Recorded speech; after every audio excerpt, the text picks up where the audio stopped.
Greetings and salutations. This is Zach, and you're listening to Reads on the Bitcoin Well podcast. Bitcoin seemingly breaking out of the bear market lows, touching just over 78,000 at time of this recording. The Iranian blockade has been double blockaded by the US, and there's currently a ceasefire for whatever that's worth.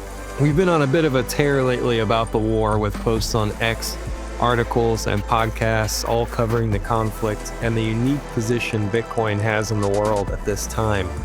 Well, we will continue that today with one more deep dive into the current conflict and the real story behind how it started. I'll waste no time, so we can jump right in. Like always, I encourage you to reach out to my email, z.adair@bitcoinwell.com. That's z.addair@bitcoinwell.com with any questions or praise or suggestions for the show. And with that, let's get to it.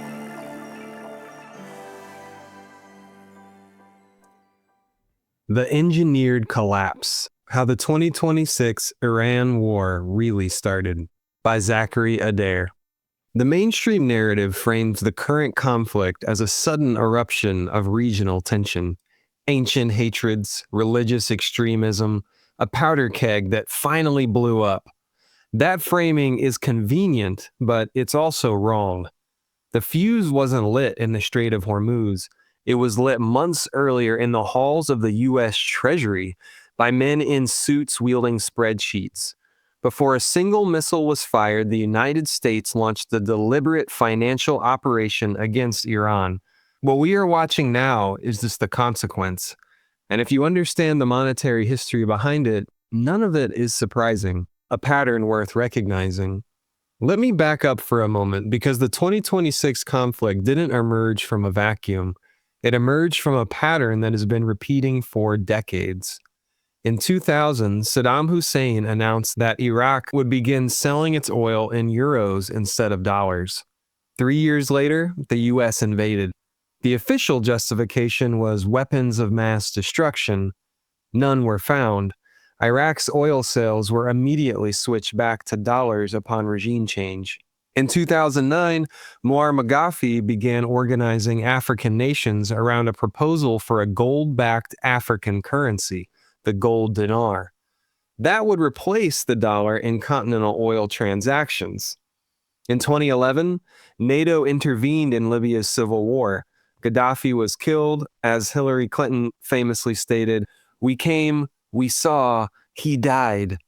The gold dinar proposal died with him. Libya's gold reserves were never fully accounted for. In 2022, when Russia invaded Ukraine, the US and its allies froze approximately $300 billion in Russian sovereign reserves held in Western financial institutions. Overnight, every nation on Earth watched a G20 country lose access to its own savings via a line item in a database. The message was unmistakable. Dollar-denominated reserves aren't your reserves. They're a liability you're allowed to hold until someone decides otherwise. The pattern is consistent. Leaders who threaten dollar hegemony get removed. Nations that step outside the system get sanctioned. And the nations that survive the sanctions learn the lesson the US intended to prevent. The legacy financial system is a weapon, and proximity to it is a vulnerability. Iran has been learning that lesson for over a decade. In 2026, they demonstrated just how well they learned it: the strategy of financial suffocation.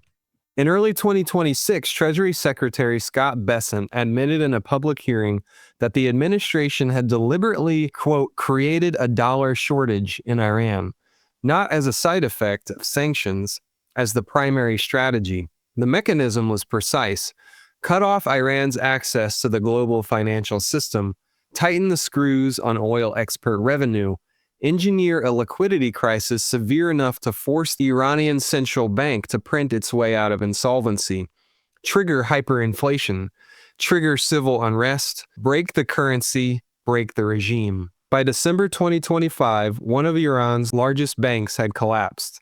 The rial was in free fall. Purchasing power was evaporating in real time. Citizens were in the streets.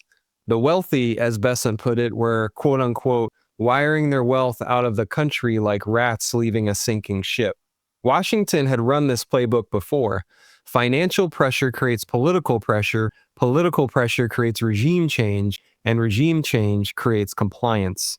What the US Treasury actually accomplished was something far more consequential. It gave Iran and every nation watching a live demonstration of exactly how dangerous it is to keep your wealth inside the legacy banking system. The lesson wasn't comply or suffer. The lesson was any wealth held in a system controlled by your adversary can be switched off with a spreadsheet.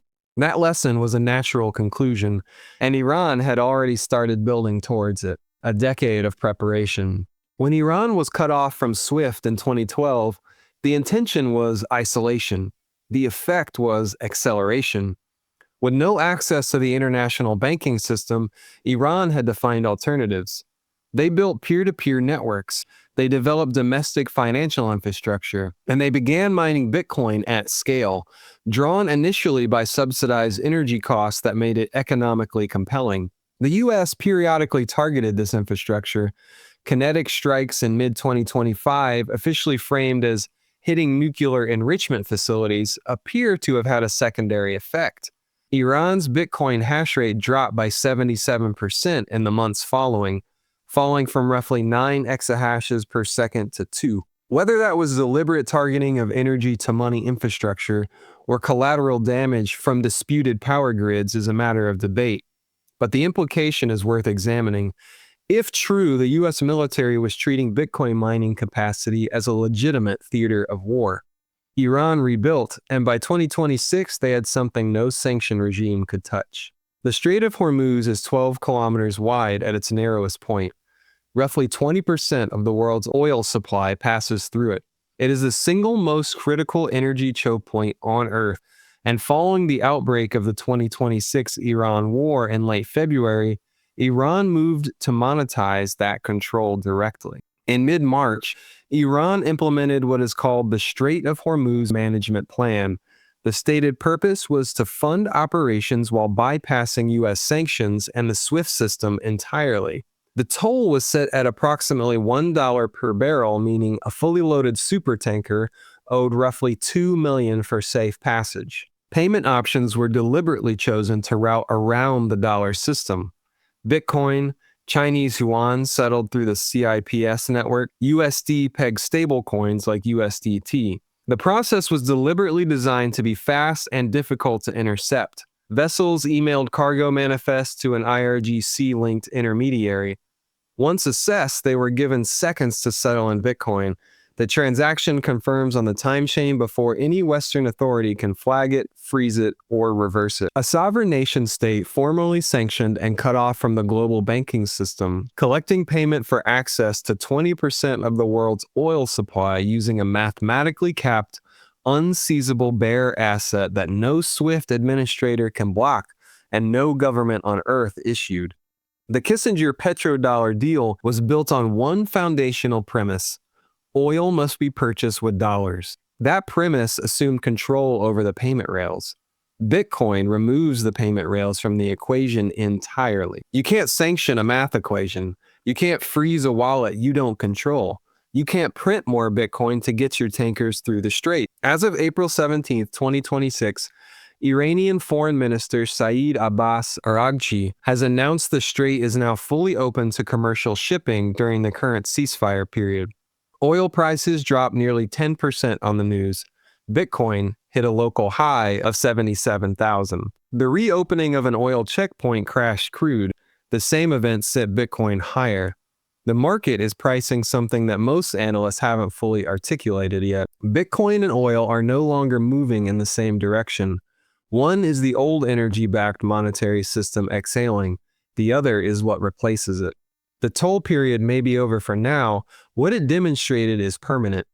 Analysts are already calling this the birth of crypto geopolitics, the first time a sovereign nation deployed cryptocurrency infrastructure as a formal revenue mechanism for a major global maritime choke point.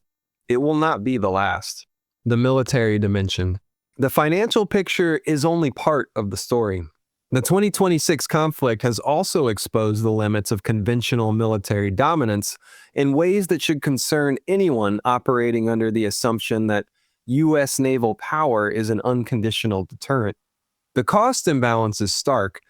Iran produces attack drones for approximately $30,000 apiece.